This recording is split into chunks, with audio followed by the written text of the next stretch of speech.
So, mother-in-law, have you completed the inheritance paperwork yet? Yeah, have you received the money already? Back when my husband was well, Julian and his family hardly ever visited, but now here they are. They deliberately brought our grandson, Elliot, to my house and started asking about my late husband's inheritance. Without even attempting to hide their greedy intentions, they suggested the inheritance should be used for our grandson. For most grandparents, grandchildren are inherently adorable. However, Elliot, who was brought over just so Julian could squeeze money out of me, seemed like a stranger. No, the process is complicated and it's not done yet. I quickly tell a lie. Ashley smirks. Would you like some help with that? Julian raised his voice, clearly irritated by my attitude. Meanwhile, Elliot, who hadn't even greeted me, was running around the living room and rummaging through the fridge for snacks and juice. For a grandchild, his behavior was far from adorable. And his parents, who were only here to talk about money, did nothing to discipline him. I was stunned by their audacity. To make matters worse, the next day Ashley's parents showed up, preaching to me about what a family should be like. Despite being practically strangers to me, they had no issue voicing their self-serving opinions, possibly blinded by the $3 million inheritance. I had reached my breaking point. Just then, a loud crash echoed from behind me. Taking that as my cue, I decided it was time to teach them a lesson. I am Kristen, 66 years old this year. I was a simple housewife with 2 children, but my late husband was a businessman who had amassed considerable wealth. After his funeral, the subject of inheritance caused friction between me and my children. They say money changes people, but I never thought my own son would be among them. I never expected this to escalate into such a chaotic situation involving even non-family members. After the funeral, I called a lawyer and discussed the inheritance with my children. In the end, almost all of my husband's estate would be transferred to me, thanks to a will he'd prepared that was intended to compensate me for my struggles. I'd spent 6 years catering to my husband, who was averse to living in a facility. He had a variety of interests: smoking, drinking, betting on horse races, which made caregiving anything but easy. At that time, our children had already moved out. I had done my best not to burden them. So, I felt grateful for the portion my husband had left for me in his will, recognizing my efforts. The inheritance amounted to around $3 million. My daughter Sasha was supportive from the get-go. She was convinced that I should inherit everything, especially considering the separate sums my husband had prepared for the children. The problem was Julian, my son. Frowning, Julian started to speak his mind freely. Sasha is single, and I have a family. It's unfair we get the same amount. Well, your wife isn't entitled to any of it, so it's only fair.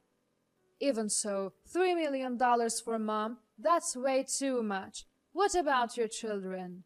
Julian was intent on portraying me as a greedy to increase his own share. Despite the will being kept safely with a lawyer, he claimed that I fabricated it. He argued that it was unfair not to divide the inheritance equally among his sister and himself. Finally, Julian threatened to sue me, drawing sharp criticism from the attending lawyer. If they were so adamant about their entitlement, they should have at least shown their faces more often. Sasha used to visit now and then, but Julian never made an effort. He always cited work or parenting as reasons for not visiting us. I sighed, thinking about Julian, who had shown no help with caregiving, but was now so concerned about the money. "Don't worry about Julian, Mom," Sasha reassured me.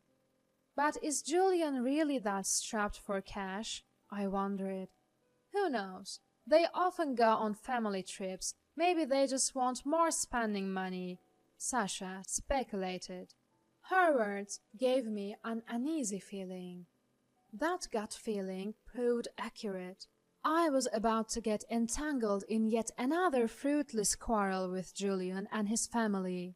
A while after discussing the inheritance and consulting with the lawyer, the paperwork for receiving the inheritance was finally complete. That's when Julian and his wife, Ashley, showed up at our home. Though I had an uneasy feeling, I let them in. After brief pleasantries, they quickly got to the topic of the inheritance. "Did you already finish all the inheritance paperwork, mother-in-law?" "Yeah, is the money transferred?" "No, the process is a bit complicated, so it's not done yet." "If you need help, we can assist. Managing $3 million must be a headache, right?" "I'm good, thanks. So, what brings you here today?" "Come on, don't be so cold. We even brought your grandson to see you." Along with them was Elliot, my grandson, whom I hadn't seen since he was in elementary school, and even before my husband passed away. I had only babysat Elliot a few times when he was a baby.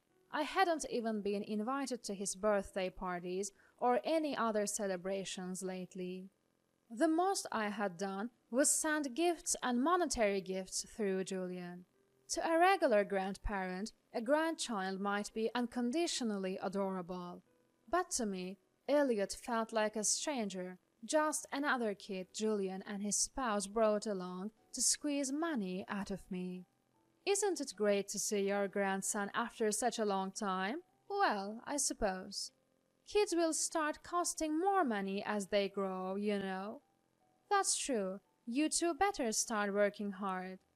"What's that supposed to mean? Don't you want to do something nice for your adorable grandson?"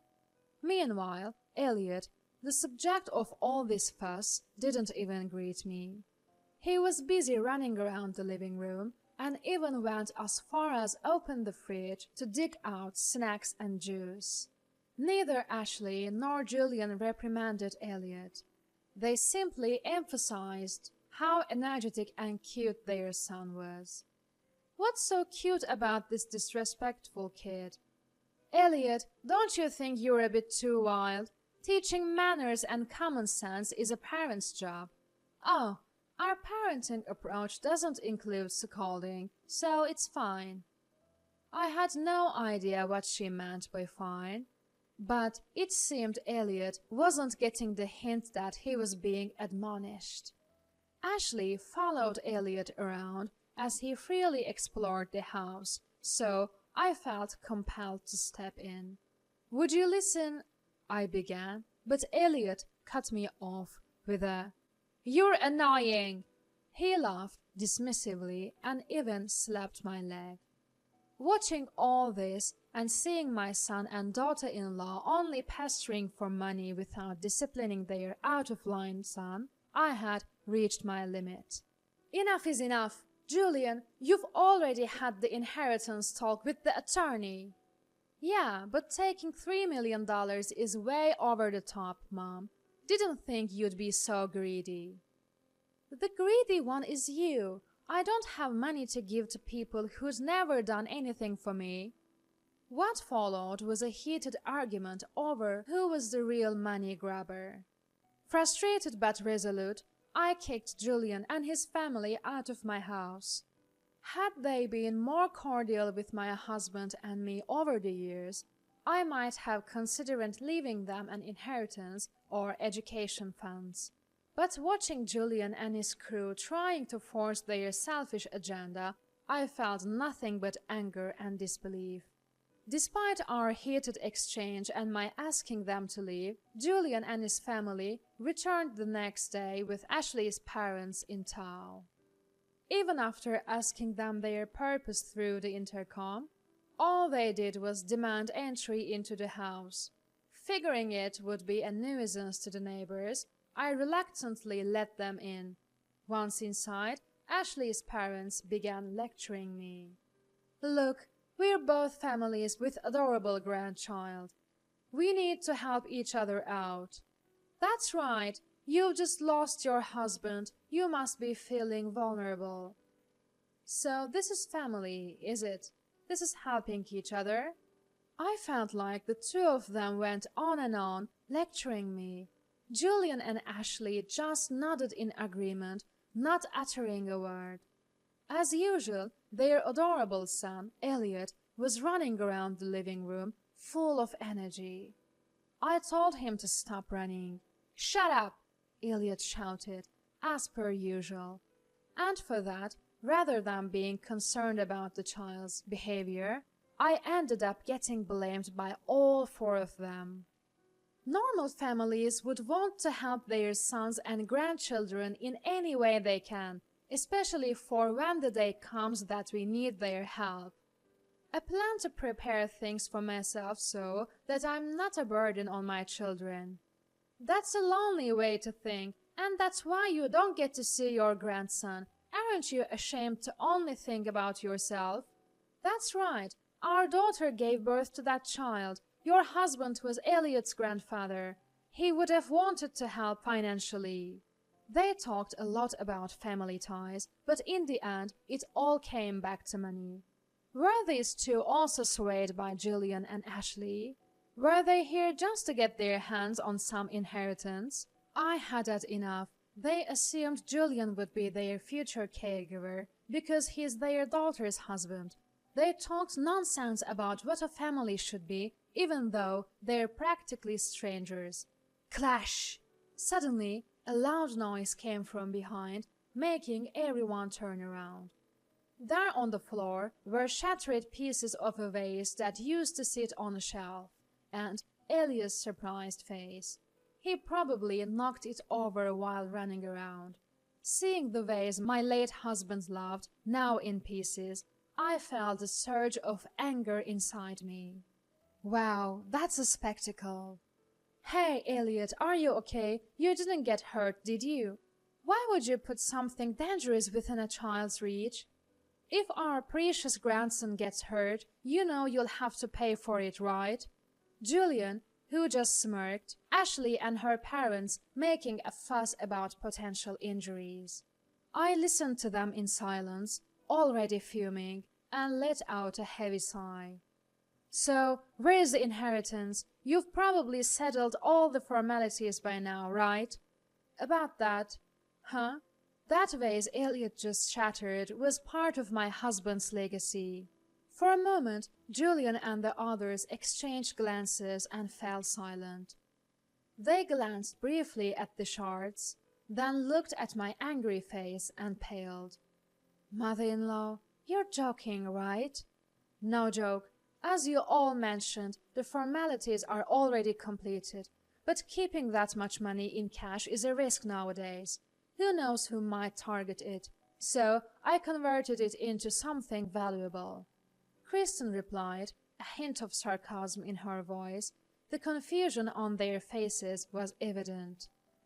I had to hold back a chuckle. Pretending to be distraught, I looked down and covered my mouth. "Come on, there's no way that ugly vase is worth $3 million, right? Right, Mom? Would you like me to show you the certificate for the vase? Oh, and I suppose I'll need to file a police report." "What? You're kidding, right? It was a child's mistake." "Well, parents are responsible for their children's actions, right? Can you cover the $3 million? Don't say such things. After all, families should help each other." "Yes, exactly. So you'll help me, right? After all, I'm family too, and you ruined my husband's legacy." The four of them exchanged glances, clearly flustered and at a loss for words. The first to speak was Julian. He said it was Ashley's fault for not disciplining their child properly. Ashley, trying to argue back, and Ashley's parents defensively claiming that how their grandchild was raised wasn't their concern. Enough! How can adults who can't even apologize talk about disciplining a child? Not one of them attempted to apologize to me. This only fueled my anger further. I couldn't stand their attitude, acting as it was okay to inconvenience others. Only Elliot quietly apologized to me, saying, "I'm sorry." He probably did so reflexively, sensing how angry I was. Despite witnessing all this, the four of them kept their heads down and said nothing. Julian finally mustered the courage to say, "We'll discuss this another day." Then they all hastily left. Elliot, the person at the center of all this, was led away with a clueless expression on his face, which I couldn't help but find amusing. So, that's why I thought I should fill in Sasha first. What is Julian even thinking? People really change when money is involved. After a hearty laugh, I made sure to tell Sasha about what had transpired and to be wary of Julian. Every now and then, they'd call as if they'd forgotten about everything, usually about their son's activities or birthday gifts. Every time they call, I remind them cleaning up those broken pot pieces was heartbreaking. After that, they usually hang up pretty quickly. A few weeks after reaching out to Sasha, I got a call from her. Apparently, just as we suspected, Julian had gone crying to Sasha. "Hey Sasha, can you lend me some of the inheritance you received?" "Are you kidding? You're still asking for that?" "I'm begging you. I've gotten myself into a bit of a jam." Julian had frantically approached Sarah, saying he needed to compensate for a $3 million vase he'd broken. When asked what happened to the inheritance he received, Julian said Ashley and his in-laws were spendthrifts and had already blown through it all. Sasha apparently lectured Julian, saying that he brought this on himself by being greedy when he should have been content with what he had. Julian desperately tried to use his kids as an excuse to wheedle more money, but Sasha patiently explained that even her share wouldn't cover his debts. Dejected, Julian went back home. Hearing all this, I couldn't help but laugh again. It seems Julian and his family are now at odds over who should take responsibility for the debt. Occasionally, they'd call, taking turns asking for leniency, but as soon as I'd suggest we talk through lawyers, they'd go silent. They ended up hanging up on their end. Thanks to that, I'm now enjoying my days without any involvement with them. By the way, the story about my grandson Elliot breaking a $3 million vase as part of the inheritance was, of course, a lie. The actual vase was a cheap one my late husband had picked up from Home Depot because he liked it. It had been a decorative vase since my husband's time, but we only started displaying it after Julian and his family had moved out. There's no way they could have known about it. If they had shown any regret for their actions and a willingness to make amends, I would have happily told them the truth. However, I haven't heard from them since those few phone calls. In fact, it seems they've blocked my number. I can't even get through to them. Naturally, the real inheritance is still sitting safely in the bank. I had been planning to use a little for my retirement and leave the rest for the kids, but after the incident, I've completely changed my mind. Sasha, how about we go on a trip together sometime? Sounds good. Where should we go? How about a hot spring resort? Oh, that sounds lovely. Also, I've been wanting to have a proper conversation with you about my inheritance. After seeing Julian and his family's true colors, I've had a change of heart. I can't entrust my late husband's hard-earned money to people like them. I'm now thinking of not only leaving the inheritance to Sasha, but also exploring better ways to use it, as we move forward in life.